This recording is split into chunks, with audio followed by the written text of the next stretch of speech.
Hello everyone, I am Nisar here. Now I am going to start the next exam series, and today we are going to start the new exam series part in the objective question, previous objective question which are happened in 2K19. अब क्या है कि हम लोग इस 2019 का जो event part है, हमारा ऑब्जेक्टिव क्वेश्चन जो प्रीवियस आया हुआ है आप लोग का एसपीटी में मशीन का, तो उसको जो है हम लोग दो भागों में बांट दिए हैं। क्या लिए हैं कि क्वेश्चन को 10-10 क्वेश्चन को जो है वो नंबर ऑफ क्वेश्चन जो है हमारा क्या है 20 है, तो उस नंबर ऑफ क्वेश्चन को हम लोग दो भाग में बांट दिए हैं। पहला स्लॉट में जो है वो 10 क्वेश्चन को डिस्कस करेंगे और नेक्स्ट वीडियो स्लॉट में जो है वो 10 क्वेश्चन को हम लोग क्या करेंगे, डिस्कस करेंगे। तो लेट्स सी, हम लोग देखते हैं और विद एक्सप्लेनेशन के साथ देखेंगे कि क्या कैसे होता है। ठीक है, ये नहीं कि सिर्फ और सिर्फ टिक लगा देंगे, हम लोग देखते हैं एक्सप्लेनेशन के साथ। तो आप देखते हैं, हम लोग टॉपिक पे चलते हैं। अब क्या है, पहला क्वेश्चन जो है ये हमारा पहला क्वेश्चन है। ये क्या है, in DC machine wave winding is employed for the getting a first question is what in DC machine the wave binding is employed for getting high current, low voltage rating, low current, high voltage rating, high current, high voltage rating and low current and low voltage rating। तो हम लोग देखते हैं कि कैसे क्या होता है। वेव बाइंडिंग और लैप बाइंडिंग ऑलरेडी हम लोग क्लास में पढ़ चुके हैं, और वेव बाइंडिंग और लैप बाइंडिंग के बारे में हम लोग देखते हैं कि क्या होता है। वेव बाइंडिंग में क्या होता है कि ये इन वेव बाइंडिंग में क्या होता है, हम लोग देखते हैं कि नंबर ऑफ पैरेलल पाथ जो है हमारा क्या है, फिक्स होता है। Number of parallel path is fixed, that is 2 के बराबर होता है। लेकिन in the case of lap winding के केस में क्या होता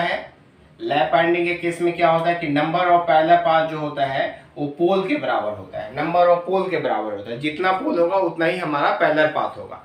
तो हम लोग देखते हैं कि इसमें क्या होता है, इसमें दो मेथड से हम इसको बताते हैं कि कैसे जो है इसका जो है इन वेव बाइंडिंग में जो है वोल्टेज ज़्यादा होता है और करेंट का रेटिंग जो है वो कम होता है, और in the reverse case the lap binding में करेंट का रेटिंग बहुत ज़्यादा होता है और हमारा क्या है, वोल्टेज का रेटिंग हमारा कम होता है। तो सारा प्रूफ के साथ हम देखते हैं, ये नहीं कि रटा फॉर्मेट जो है वो टिक लगा दिए। ठीक है, तो कैसे है, हम दो मेथड से इसको प्रूफ करेंगे।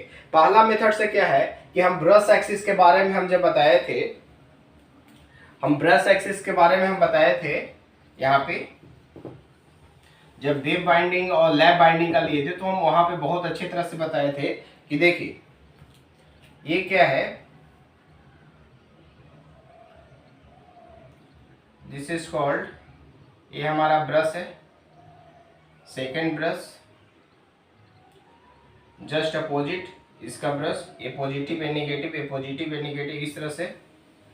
तो हम लोग इसको पॉजिटिव और इसको पॉजिटिव ले लेते हैं, इसको नेगेटिव और इसको नेगेटिव ले लेते हैं।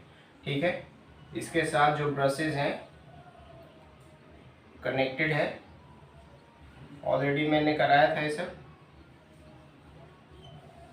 अब इसको प्रूफ के साथ देखते हैं कि क्या होता है। ये जो है हमारा कनेक्टेड, ये ब्रशेज जो है इस तरह से कनेक्ट कर देते हैं। ठीक है, सारा कनेक्ट कर देते हैं पॉजिटिव के साथ में। तो ये हमारा जो है वो नंबर ऑफ ब्रशेज 1 2 3 एंड 4। तो हमारा ये क्या हो गया, हमारा कॉइल जो है वो 4 गो से कनेक्ट हो गया। आप क्या करते हैं कि इसको हम लोग ब्रेक कर देते हैं, क्लोज लूप में है, तो इसको हम लोग क्या करते हैं कि पैरेलल पाथ में हम लोग इसको क्या करते हैं, कन्वर्ट कर देते हैं, इक्विवेलेंट इसका बनाते हैं। तो इक्विवेलेंट क्या है,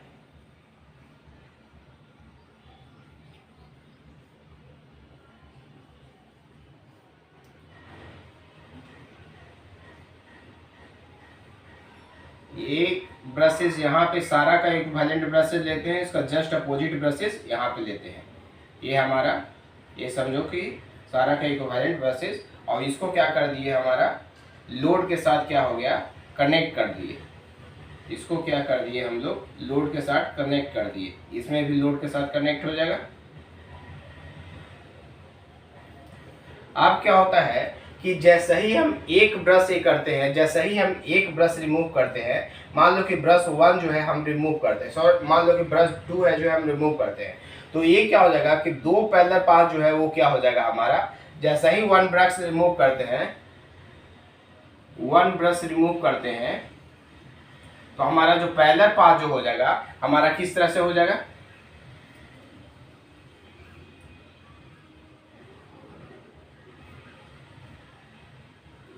दो ओपन सर्किट और ये हमारा इस तरह से ब्रशेस बन जाएगा।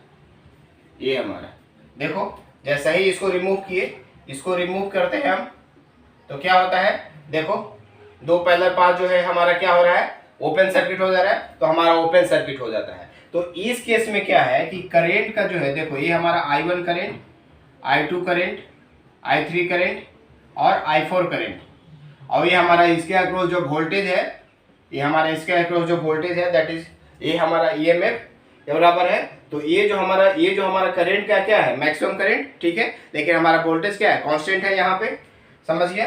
तो इस केस में क्या हो रहा है कि इस केस में हम लोग क्या कर रहे हैं कि करंट रेटिंग जो है वो क्या हो जा रहा है, हमारा करंट रेटिंग क्या हो जा रहा है, ये हमारा, और इसके अक्रॉस जो वोल्टेज है हमारा सेम रहेगा, इस केस में हमारा वोल्टेज सेम रहेगा, और करंट रेटिंग जो हो जाएगा, नंबर ऑफ पैरेलल पाथ जो है वो क्या हो जाएगा, ये नंबर ऑफ पैरेलल पाथ क्या हो जाएगा हमारा 2/4 और टोटल पैरेलल पाथ, तो मतलब हाफ हो जाएगा, हाफ हो जाएगा, नंबर ऑफ पैरेलल पाथ क्या है हमारा हाफ हो जाएगा, समझ गए। और इसको ऐसे लिख सकते हो A/2 मतलब हाफ हो जाएगा।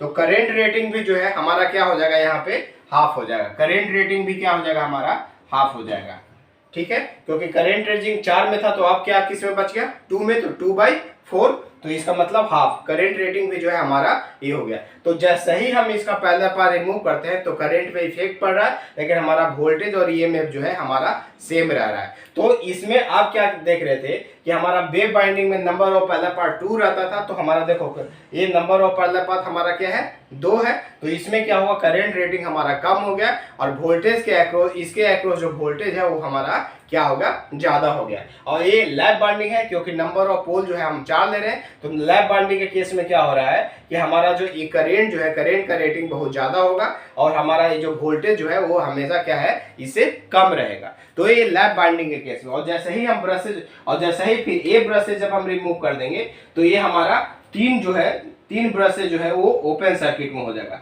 तो ये क्या हो जाएगा कि हमारा वोल्टेज इस केस में भी क्या हो जाएगा, हमारा सेम रहेगा, वोल्टेज इस केस में हमारा सेम रहेगा, और नंबर ऑफ पैरेलल पाथ क्या हो जाएगा, 1/4 हो जाएगा, मतलब नंबर ऑफ पैरेलल पाथ जो हो जाएगा 1/4, मतलब 4 को में 3 घट गया, तो 1/4 हो जाएगा, बच जाएगा नंबर ऑफ पैरेलल।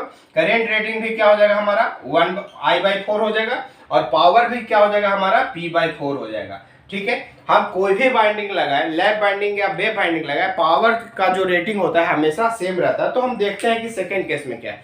तो एक तरह से जो है हम इस तरह से प्रूव किए। एक और केस है, बहुत इजी मेथड, मतलब एक ट्रिक है कि कैसे जो है आप लोग चेक करेंगे कि हमारा वेव बाइंडिंग और लैप बाइंडिंग में जो है वो करंट रेटिंग और वोल्टेज रेटिंग पे क्या इफेक्ट पड़ता है। तो देखो हम लोग क्या करते हैं, एक बहुत अच्छा मेथड है, और वो फार्मूला आप लोग को याद कर लेना है। वो फार्मूला जो है वेव बाइंडिंग के लिए और लैप बाइंडिंग के लिए बहुत बहुत इंपॉर्टेंट है। तो आपको उस फार्मूला को क्या करना है, याद कर लेना है। देखिए एक फार्मूला है, ये याद रखना है, EL मतलब EMF of lap winding divided by EMF of what, wave winding is equal to what, number of parallel path, और वेव बाइंडिंग मतलब इनवर्सली प्रोपोर्शनल होता है। EMF का जो है, EMF is inversely proportional to the number of parallel path for both lap winding as well as what, ये हमारा wave winding. और करेंट रेटिंग जो होता है वो डायरेक्टली प्रोपोर्शनल टू द हमारा क्या होता है, डायरेक्टली प्रोपोर्शनल टू हमारा क्या होता है, नंबर ऑफ पैरेलल पाथ के बराबर। तो इसलिए एकदम याद रखिएगा कि हमारा लैप ये जो होता है, हमारा जो EMF जो होता है, इंड्यूस जो होता है, वो हमेशा पैरेलल पाथ का इनवर्सली प्रोपोर्शनल होगा, और करेंट रेटिंग जो होगा, चाहे वो लैप बाइंडिंग हो या वेव बाइंडिंग हो, हमेशा डायरेक्टली प्रोपोर्शनल होगा। तो इस केस में हम लोग इसी तरह से करके देखते हैं कि क्या होता है। हम लोग प्रूव कर देंगे पूरा कि कैसे, देखो हम लोग प्रूव कर देंगे कि कैसे जो है इन वेव बाइंडिंग के केस में जो है वो वोल्टेज बहुत ज्यादा होता है और करंट जो है वो कम होता है। ठीक है, तो आप देखते हैं अब ये क्या हो जाएगा हमारा नंबर ऑफ पहला पाथ ऑफ 21 का हमारा एल का। ठीक है, तो अब हम देखते हैं कि वेव बाइंडिंग में वेव बाइंडिंग का नंबर ऑफ पहला पाथ हमारा कौन सा ये लिए है, नंबर ऑफ पहला पाथ। समझो कि ये जो हमारा पोल जो है वो 4 कर लिए हैं, नंबर ऑफ पोल जो है हम 4 लिए हैं। तो वेव बाइंडिंग के केस में नंबर ऑफ पहला पाथ कितना के बराबर होगा, फिक्स होता है, दैट इज कॉल्ड 2 के बराबर होगा। और इसमें पहला पाथ नंबर ऑफ पोल के बराबर होता है तो वो 4 हो जाएगा, तो ये हमारा क्या हो जाएगा 1/2 हो गया। तो देखो EL इक्वल टू मतलब EMF induced in what, in lap winding, और EW equal to EMF induced in wave winding is equal to क्या हो जाएगा 1/2 हो गया। तो इसको हम अगर लिखेंगे तो EW equal to cross multiply करेंगे तो हमारा क्या आ जाएगा 2 × EL। इसका मतलब क्या है कि जो वेव बाइंडिंग का जो EMF है वो 2 टाइम्स जो है वो लैप बाइंडिंग के EMF से क्या होता है, ग्रेटर होता है। तो इसका मतलब हो गया कि देखो इसका जो EMF जो हो गया वेव बाइंडिंग का EMF जो है वो 2 टाइम्स जो होता है वो लैप बाइंडिंग से क्या होता है, ग्रेटर होता है। देखो तो EMF इसका जो भी हो गया हमारा ये जो EMF हो गया वेव बाइंडिंग का वो किससे ग्रेटर हो जाएगा। मान लो कि इसका जो EMF है वो 4 वोल्ट है। ठीक है, तो ये जो EW का जो ये होगा वो हमारा क्या हो जाएगा 2 × 4 मतलब 8 वोल्ट होगा। तो समझ गए, ये आपको प्रूफ कर दिए कि कैसे जो है वेव बाइंडिंग में जो है EMF जो है वो हमारा ज्यादा होता है in comparison to the lap winding. आप देखते हैं करंट के केस में, करंट के केस में देखते हैं कि करंट के केस में देखते हैं कि क्या इफेक्ट पड़ता है। ये तो हम EMF के केस में हम देख लिए कि कैसे जो है वो वेव बाइंडिंग का जो EMF जो होता है, वेव बाइंडिंग में EMF जो होता है वो क्या होता है, मतलब जो वोल्टेज जो होता है वो ग्रेटर होता है in comparison to the lap winding. अब देखते हैं करंट के केस में हमारा IL इज डिवाइडेड बाय मतलब इसके थ्रू जो करंट जो होगा, मतलब लैप बाइंडिंग के थ्रू जो करंट होगा और वेव बाइंडिंग के थ्रू करंट जो होगा that is called the IW, और लैप बाइंडिंग के थ्रू करंट जो होगा that is called the IL। ये किसके बराबर है, ये मैंने बोला था I is always directly proportional to the, तो यहाँ का जो नंबर ऑफ पैरेलल पाथ क्या हो जाएगा हमारा IL के बराबर, क्योंकि डायरेक्टली प्रोपोर्शनल है, और number of parallel path IW के बराबर वेव बाइंडिंग के चलते। और हम लोग नंबर ऑफ पोल क्या लिए थे, हमारा 4 था, तो इसमें नंबर ऑफ पोल क्या हो जाएगा लैप बाइंडिंग के केस में हमारा नंबर ऑफ पोल के बराबर हो जाएगा, तो ये हमारा क्या हो जाएगा 4 होगा। और इसमें जो number of parallel path wave binding के केस में क्या होगा, फिक्स होगा, दैट इज कॉल्ड द 2। तो ये हमारा 2 हो गया, 2 से काटे तो हमारा क्या आ जाएगा 2:1। तो हमारा क्या आ गया 2:1 ये आ गया। तो IL इक्वल टू क्या हो जाएगा IL बाई 2/1। तो हमारा क्या हो जाएगा IL जो हो जाएगा वो 2 टाइम्स ऑफ I ओमेगा। मतलब जो देखो आप देखो लैप बाइंडिंग का करंट जो है वो क्या हो गया हमारा IW से जो है वो क्या हो जाएगा ग्रेटर हो गया। ये लैप बाइंडिंग में जो करंट का रेटिंग जो है वो greater than that of the wave binding. ये भी प्रूफ हो गया। आप देखो ये भी कैसे, क्योंकि इसको अगर हम 4 लेते हैं 4 एम्पियर लेते हैं, ठीक है, वेव बाइंडिंग का करंट को, तो IL जो है वो क्या आ जाएगा हमारा 8 एम्पियर आ गया। तो समझ गया। अब ये भी प्रूफ हो गया कि जो लैप बाइंडिंग में जो करंट है वो क्या हो जाएगा ग्रेटर होगा। ठीक है, तो इस तरह से आपको प्रूफ करके सारा चीज को करना है। अब पावर में भी वही करना है। पावर में क्या हो जाएगा कि ये हाफ है तो ये क्या हो जाएगा कट जाएगा, तो दोनों का पावर का रेटिंग जो होगा वो क्या होगा आपको बराबर ही होगा। तो पावर इक्वल टू क्या होता है, अगर हम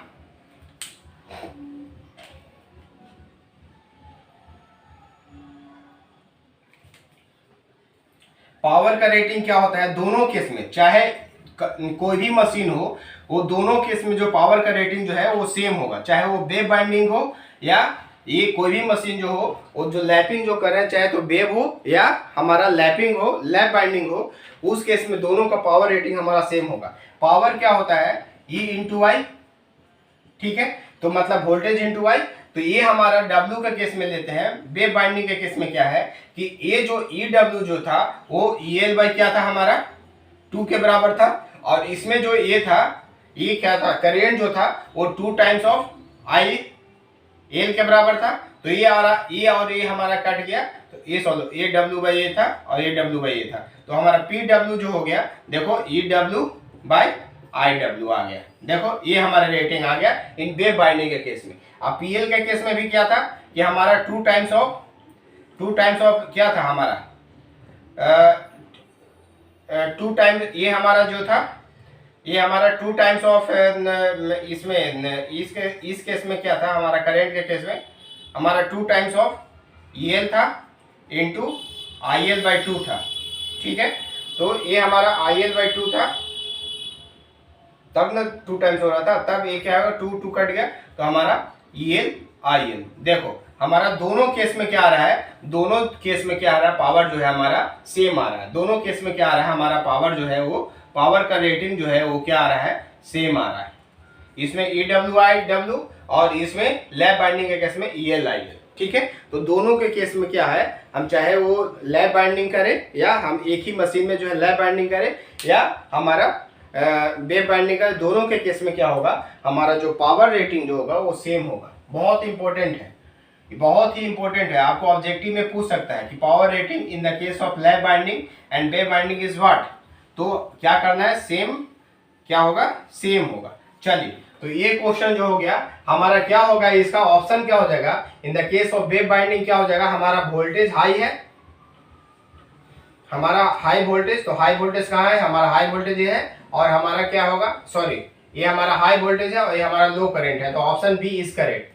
इन the case of wave winding हमारा low current and high voltage rating. ठीक है, low current rating and high voltage rating in the case of wave winding, तो हमारा ऑप्शन बी इज करेक्ट। ठीक है, आप देखो सेकेंड क्वेश्चन है, सेकेंड क्वेश्चन क्या है, number of parallel path for 6 pole duplex lap winding. तो in the case of lap winding क्या होता है, मल्टीप्लेक्स लैप बाइंडिंग क्या होता है, मल्टीप्लेक्स लैप बाइंडिंग के केस में क्या है, लैप बाइंडिंग में क्या होता है कि जो नंबर ऑफ पैरेलल पाथ जो है वो m इंटू पी होता है। ठीक है, m इंटू पी होता है। ए जो हो गया, p जो हो गया number of parallel path, number of pole को बताता है, नंबर ऑफ पोल को, और m जो है वो क्या बताता है, प्लेक्स को। प्लेक्स का मतलब क्या हो गया, मल्टीप्लिसिटी, और मल्टीप्लिसिटी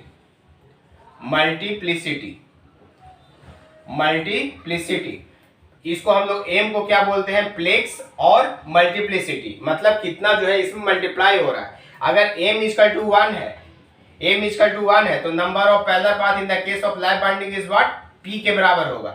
तो इसका मतलब होगा ए सिंपल लैप बाइंडिंग, ये जो होगा सिंप्लेक्स या सिंपल लैप बाइंडिंग होगा, इसको बोलेंगे। इफ m इक्वल टू 2 है तो नंबर ऑफ पैरेलल पाथ जो है वो क्या हो जाएगा, वो हमारा 2p के बराबर होगा, तो ये हो जाएगा duplex lap winding. Number of m equal to 3 है तो number of parallel path in the case of lap winding equal to a हो जाएगा 3p, तो हो जाएगा ट्रिप्लेक्स लैप बाइंडिंग। ठीक है, तो ये हमारा डुप्लेक्स बोल रहा है, तो हमारा क्या हो जाएगा 2 इंटू पी, ये हमारा 2 इंटू पी, ये हमारा a equal to duplex case में तो 2 इंटू पी, तो 2 है, और नंबर ऑफ पैरेलल पाथ कितना है हमारा, सॉरी नंबर ऑफ पोल कितना है 6 है, तो हमारा कितना हो जाएगा 12। तो हमारा जो लैप बाइंडिंग के केस में नंबर ऑफ पैरेलल पाथ होगा, इन द डुप्लेक्स केस में क्या हो जाएगा, हमारा डुप्लेक्स लैप बाइंडिंग केस में क्या हो जाएगा, हमारा 12 हो जाएगा। समझ में आ गया, ये वेरी वेरी इंपॉर्टेंट कंसेप्ट है आपका, वेरी वेरी इंपॉर्टेंट। आपको ट्रिप्लेक्स के भी पूछ सकता है या सिंप्लेक्स के टर्म्स में पूछ सकता है, तो आपको सारा चीज लिख लेना है। ठीक है, क्वेश्चन नंबर 2 जो है आपको क्लियर हो गया।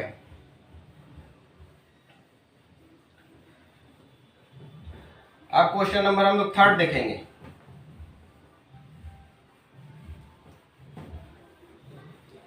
क्वेश्चन नंबर 3 देखेंगे। क्वेश्चन नंबर 3 देखेंगे।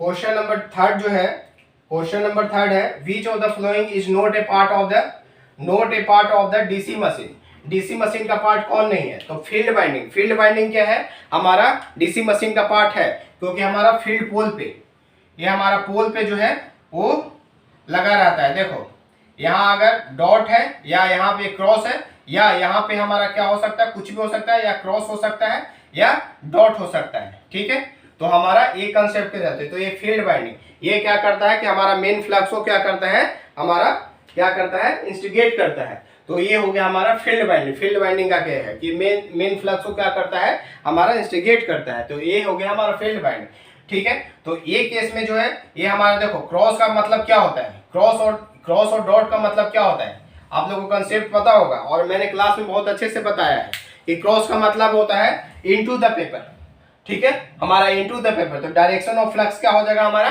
Clockwise direction. Direction of flux जो होगा हमारा क्या होगा, क्लॉकवाइज डायरेक्शन। मतलब क्रॉस का मतलब हो गया कि हमारा करंट जो है वो इनटू द पेपर है। तो ये जो फ्लक्स का जो ये डायरेक्शन हो गया हमारा क्लॉकवाइज डायरेक्शन, मतलब इस तरह से जो फ्लक्स जो है वो इस तरह से इसका डायरेक्शन होगा, इस तरह से डायरेक्शन होगा। ये क्रॉस के केस में। अगर यहाँ पे क्रॉस रहेगा तो अगर यहाँ पे डॉट रहा, फील्ड बाइंडिंग जो है यहाँ पे डॉट रहा, डॉट का मतलब होता है आउटसाइड। जब आउटसाइड रहेगा तो हमारा फ्लक्स का डायरेक्शन देखो, ये हमारा ये चारों देखो फ्लक्स कैसे ऐसे मुड़ रहा है, तो मतलब एंटी क्लॉकवाइज डायरेक्शन में इस तरह से। तो ये देखो हमारा करंट का ये जो हमारा फ्लक्स का फ्लो जो हो रहा है एंटी क्लॉकवाइज डायरेक्शन में, और यहाँ पे भी कुछ ना कुछ पोल है, ये हमारा नॉर्थ पोल, ये हम तो ये हो गया। तो ये फ्लक्स का जो है किस तरह से हमारा फ्लो जो है इस तरह से करता है। ये हमारा एयर गैप है फ्लक्स, ये क्या हो रहा है अपवर्ड से लोअर की ओर तरफ फ्लो कर रहा है। तो ये जो अपर से लोअर की ओर फ्लो करेगा तो इसका मतलब है कि यहाँ पे नॉर्थ पोल होगा। हम मैग्नेट में देखते हैं, मैग्नेट में क्या होता है, नॉर्थ से बाहर की ओर क्या होता है कि फ्लक्स का जो फील्ड एक्सिस जो होता है वो हमारा नंबर ऑफ फील्ड क्या होता है नॉर्थ से साउथ को निकलता है। तो इसलिए यहाँ पे जो है वो क्या हो रहा है, यहाँ से भी ये जो फ्लक्स जो हो रहा है वो फ्लो कहाँ से कहाँ कर रहा है, हमारा अपवर्ड से लोअर। तो अपवर्ड से लोअर का मतलब हो गया कि हमारा देखते हैं कि जो हमारा ये जो हमारा एयर गैप में जो होता है, सराउंडिंग में जो होता है, वो फ्लक्स का डिस्ट्रीब्यूशन कैसे होता है, नॉर्थ से साउथ। तो यहाँ पे नॉर्थ होगा और यहाँ पे क्या होगा, साउथ होगा, ठीक है। ये हमारा एयर गैप बिटवीन है, ठीक है। तो ये हमारा फील्ड पोल, ये फील्ड एक्सिस कहाँ पे, डीसी, हमारा डीसी मशीन में पाया जाता है। आर्मेचर जो है, आर्मेचर भी जो है रोटेटिंग पार्ट होता है, वो क्या होता है और उसमें शाफ्ट पे होता है, ठीक है। और उसके साथ में फिर उसके बाद जो है वो आर्मेचर कोर लगा रहता है, और उसमें आर्मेचर कोर में हम लोग आर्मेचर बाइंडिंग को लगाते हैं।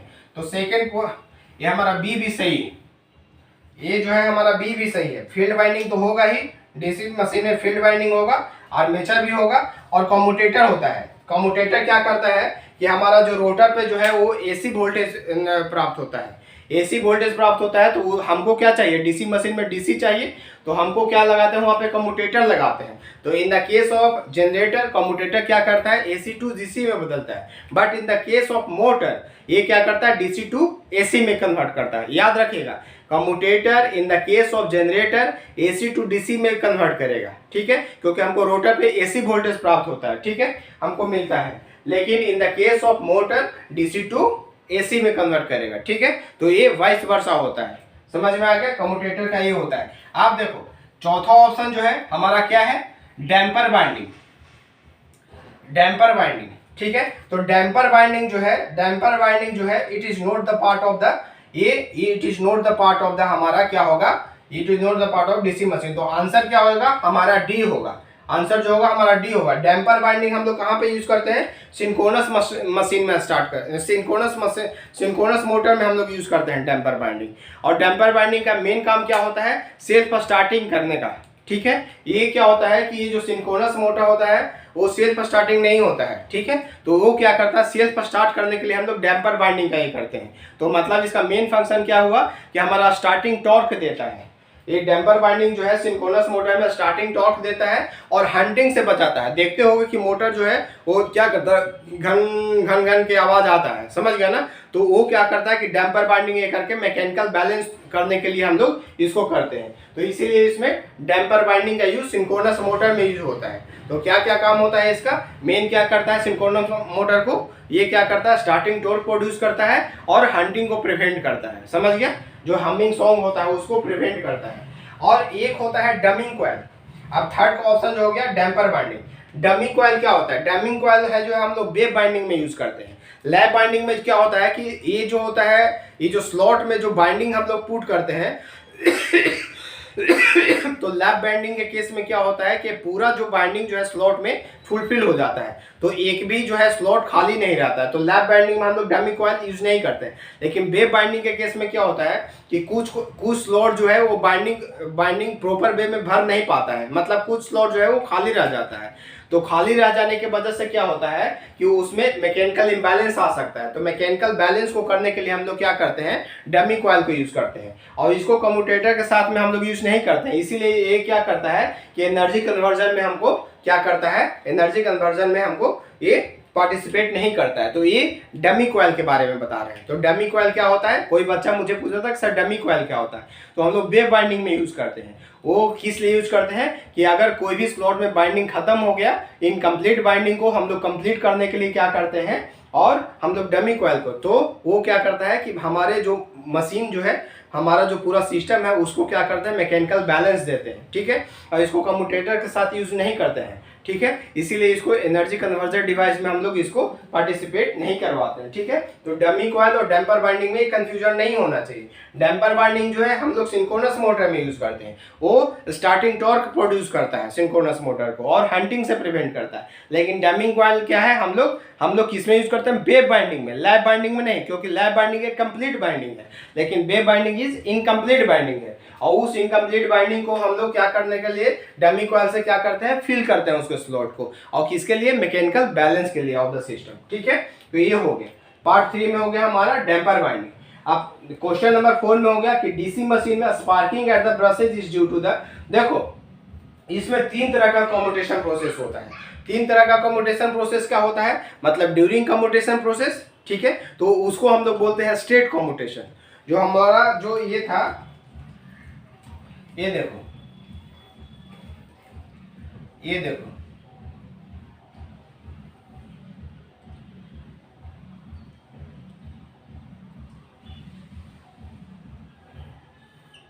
ये देखो, ये हमारा IC, this is called plus IC, ठीक है, this is called minus IC, ठीक है। ये स्ट्रेट लाइन, ठीक है, ये हमारा ड्यूरिंग कम्यूटेशन का हो गया।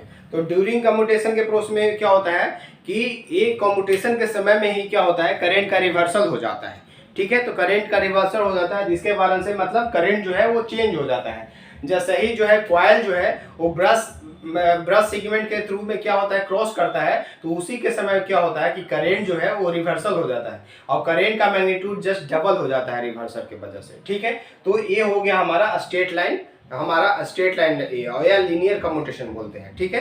तो ये हो गया। सेकेंड जो हो गया हमारा, क्या हो गया, सेकेंड जो हो गया वो क्या हो गया हमारा, ओवर कम्यूटेशन। ओवर कम्यूटेशन क्या होता है कि करंट का रिवर्सल जो होता है, मतलब कम्यूटेशन से पहले हो जाता है। करंट का रिवर्सल जो होता है, वो करंट का रिवर्सल जो हो जाता है वो क्या हो जाता है, मतलब कम्यूटेशन से पहले ही हो जाता है। इसके वजह से उसको हम लोग बोलते हैं ओवर कम्यूटेशन। तो ये वाला पोर्शन को हम लोग क्या बोलते हैं, ओवर कम्यूटेशन। ये हम लोग बोलते हैं इसको ओवर कम्यूटेशन, ठीक है। ओवर कम्यूटेशन सारा चीज हम पढ़ाए हैं क्लास में, ठीक है।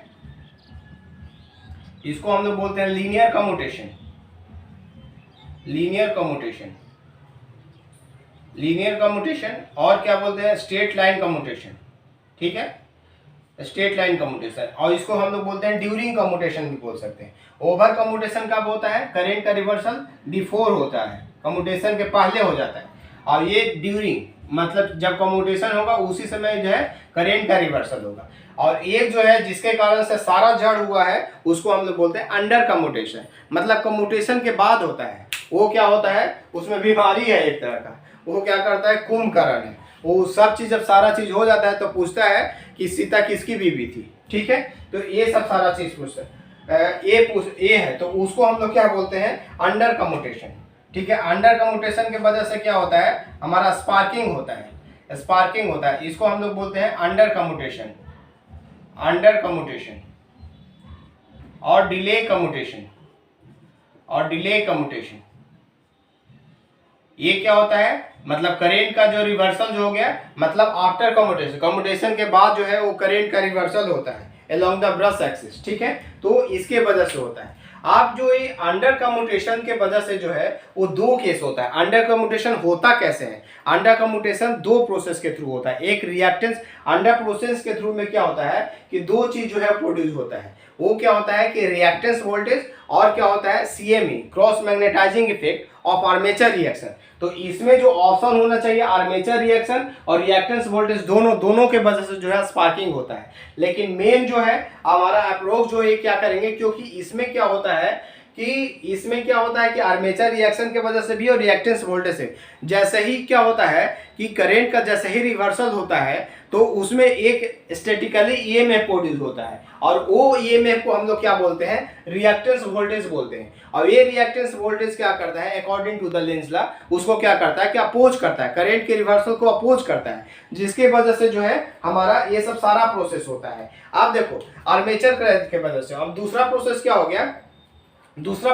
हो गया कि जैसे क्रॉस मैग्नेटाइजिंग इफेक्ट के चलते क्या होता है, क्रॉस मैग्नेटाइजिंग इफेक्ट के चलते क्या होता है कि हम जब ब्रश सेगमेंट जो होता है, ब्रश सेगमेंट को जैसे ही क्रॉस करता है हमारा करंट, तो उस समय जो है कुछ ना कुछ मिनिमम जो है रेसिडुअल फ्लक्स होता है, और वो रेसिडुअल फ्लक्स के चलते एक डायनेमिकली इंड्यूस्ड ईएमएफ प्रोड्यूस करता है, और वो इंड्यूस्ड ईएमएफ जो होता है वो क्या करता है, उसको अपोज करेगा, करंट के रिवर्सल को क्या करेगा, अपोज करेगा।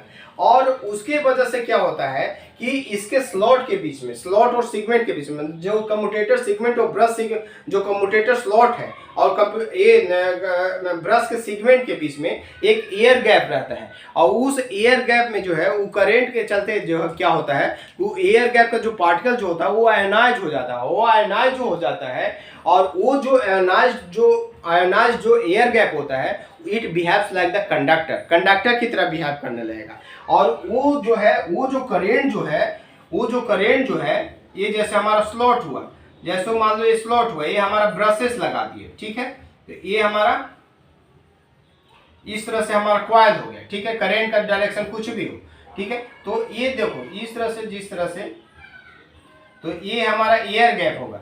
ये जो करंट जो है, ये जो एयर गैप जो है वो it behaves like a conductor, और ये क्या करता है कि इस कंडक्टर, ये जो एयर गैप जो है बिहेव्स लाइक ए कंडक्टर, इसमें करंट का फ्लो होना शुरू हो जाता है, और ये फ्लो होकर के क्या होगा, इस सेगमेंट में आना शुरू हो जाता है, ये सेगमेंट में क्रॉस करना शुरू कर देगा। ये जब क्रॉस शुरू करेगा ये हमारा ब्रशेस सेगमेंट और ये कम्यूटेटर सेगमेंट के बीच में, तो वो क्या होगा, वहां पे स्पार्किंग होगा, उसके वजह से स्पार्किंग होगा। तो दो केसेस में होगा, एक आर्मेचर रिएक्शन के वजह से भी और रिएक्टेंस वोल्टेज के वजह से, दोनों केस में हो सकता है इसमें। लेकिन एग्जैक्ट जो हम ये करेंगे सब लेकर के चलता है रिएक्टेंस वोल्टेज। तो रिएक्टेंस वोल्टेज, क्योंकि रिएक्टेंस वोल्टेज भी क्या करता है कि हमारा करंट के रिवर्सल को अपोज करता है, तो हमारा C option is most proper. लेकिन अगर दोनों ऑप्शन आएगा तो आपको क्या करना है, armature reaction due to CME, cross magnetising effect के वजह से, cross magnetising effect, commutator segment और कम्यूटेशन प्रोसेस ऑलरेडी बहुत अच्छे से हम पढ़ाए हुए हैं।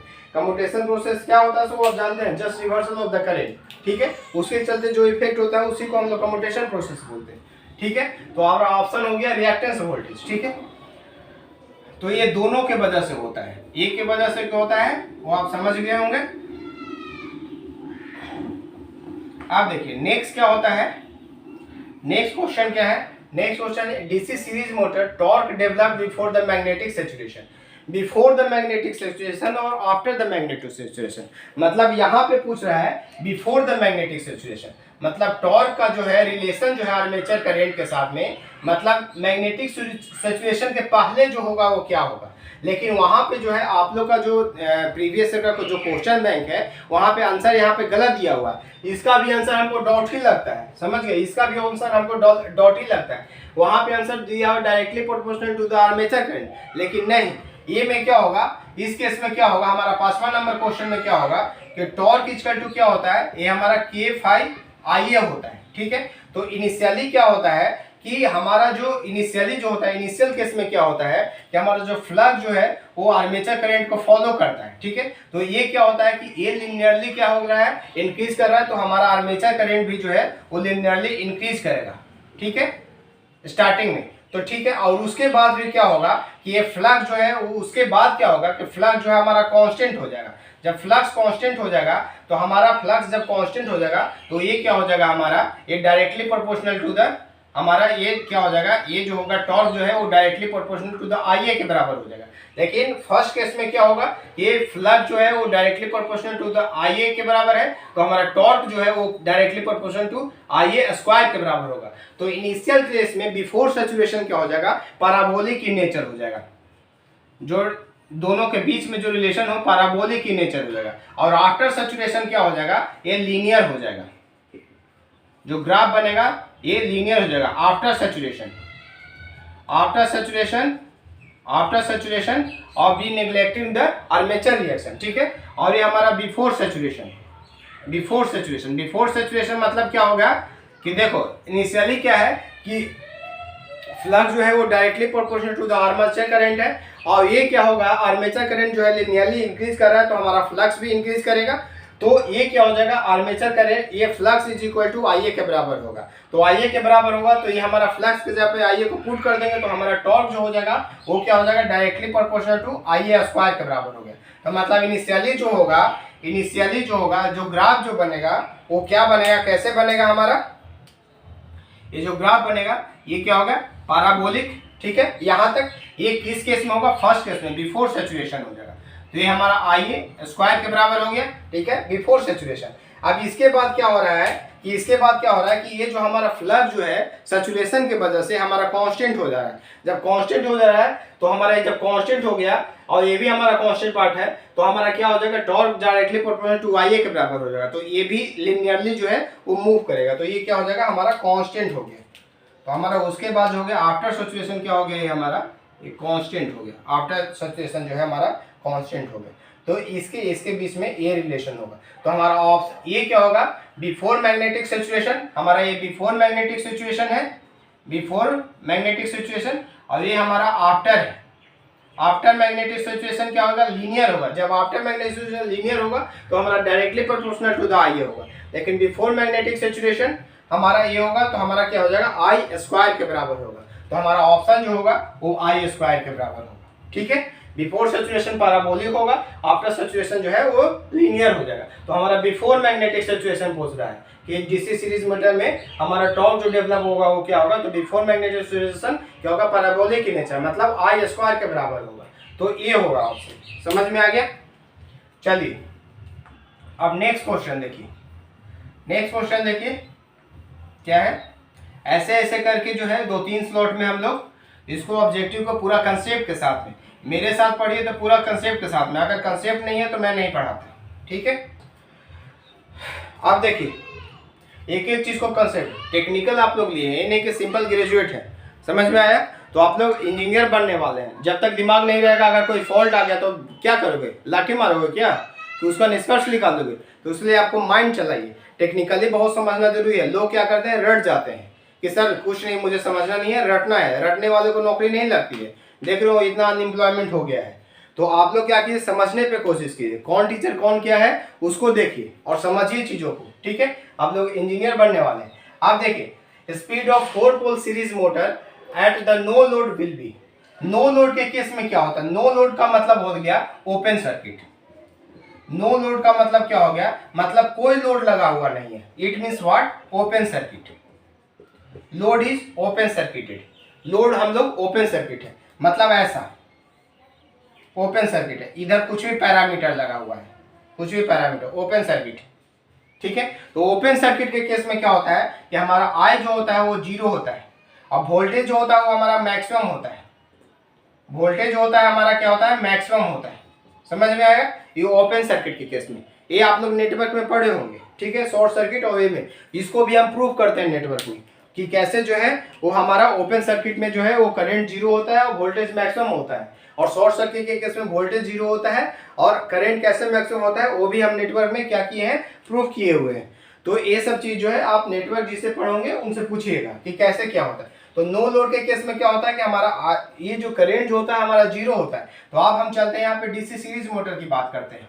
तो DC सीरीज मोटर की बात करते हैं तो हमारा नो लोड के केस में क्या होगा कि हमारा जो आर्मेचर करंट जो होगा, हमारा जो आर्मेचर करंट जो होगा वो जीरो होगा। जब आर्मेचर करंट जो जीरो होगा तो हमारा जो फ्लक्स जो है डीसी सीरीज मोटर के केस में क्या होता था, हमारा directly proportional to the armature current, तो हमारा फ्लक्स भी क्या होगा, ये जब जीरो होगा तो हमारा फ्लक्स भी क्या होगा, हमारा जीरो होगा, क्योंकि ये दोनों लिनियरली क्या कर रहे थे, इंक्रीज कर रहे थे या डिक्रीज कर रहे थे, क्योंकि ये डायरेक्टली प्रोपोर्शनल है। तो हमारा जो फ्लक्स भी जो होगा वो हमारा क्या होगा, जीरो होगा। अब क्या हो गया कि हमारा जो ईएमएफ होता है डीसी सीरीज मोटर का, तो हम लोग क्या करते हैं, ईएमएफ इक्वल टू क्या होता है, के फाई ओमेगा एम। ठीक है, तो हमारा जो स्पीड हो गया that is called the omega M. जो स्पीड हो गया वो क्या हो गया, E equal to E greater than E by K phi.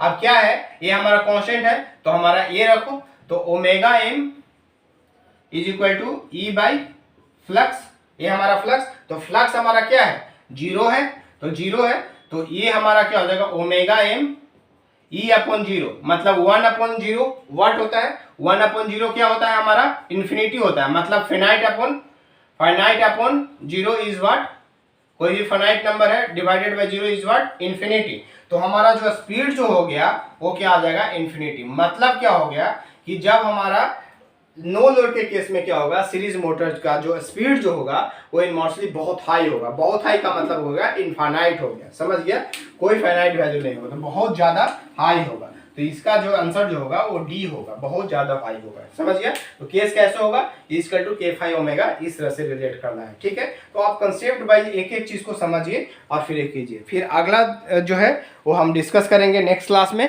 Thank you everyone, it's all about the today's class, thank you. और एक बात ये भी है कि आप लोग जो है वो ज़्यादा से ज़्यादा बच्चों को क्या कीजिए, लाइक शेयर और सब्सक्राइब करवाइए, ताकि जो है मुझे मोटिवेशन मिल सके।